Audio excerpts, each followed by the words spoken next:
So one of my friends organized this ritual for me and got a group of my other friends to participate. I thought it was really, really interesting and I want to share it. So basically he had this idea that each person is going to get one object, and these are all the objects on the board behind me that you can see. And this is going to be representative of something, a certain quality in my life. And the further away it is from me is, like the further away it is from me on the board, so closer to the top, it means that it's further away from me embodying it in my life. And the closer it is to me means that I'm already embodying it in my life. And that could be good or bad. It could be I have too much of this, or it could be I already have this. And so yeah, I just kind of want to look at each part and just kind of talk about it and reflect on it. So we're going to start at the very bottom at what is closest to me. So first we have this pack of cigarettes, which is titled Addiction. And so basically each of my friends in a circle, they would tell me about the object and place it on the board where they think it goes in my life. So it says addiction, and this isn't about addiction to cigarettes or drugs, but this is actually an addiction in my life about like romantic relationships, in that I'm incredibly focused on romantic relationships in an addictive, obsessive way. And so he put this very close to me, and I think that's quite accurate, because I have this addictive thing about constantly worrying and being preoccupied with whatever sort of romance is happening in my life. And once they put down all these objects, he wanted me to, for each item, basically say the first thing that came into my mind about it. So I'm going to do that. So for addiction, I actually follow this because it's pleasurable, because the intense preoccupation with something romantic means that I'm so intensely focused on it that if it actually happens, it will be so much more pleasurable. But at the same time, it is an addictive capacity which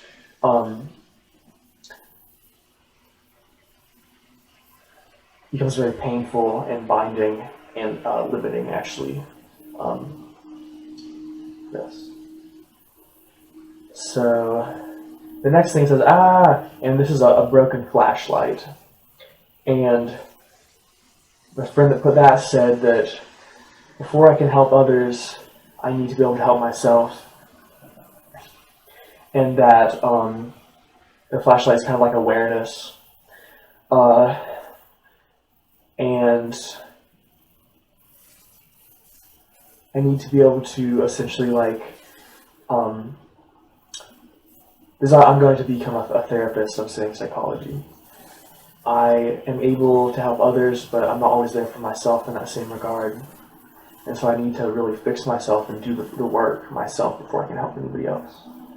And to that I totally agree. And the person did put it pretty close because they felt like I'm learning this, and I agree. Next, and this is one of my favorites, is a expired condom.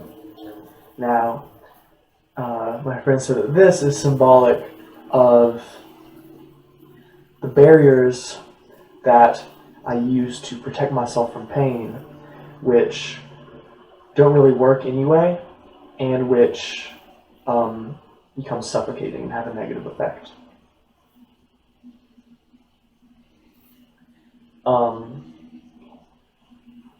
And so this is about how we create boundaries and walls to protect ourselves from the pain of life, and that at once these wall us in and trap us, and also they really aren't that effective. The pain is still going to be there.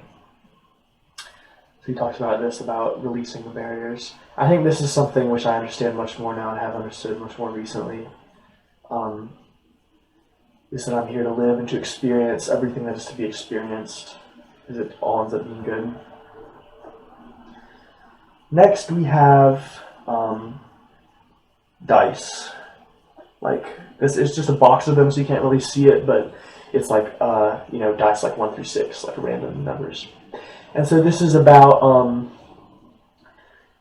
kind of similar to the condom idea of taking chances, taking risks, taking a gamble, going into unknown situations,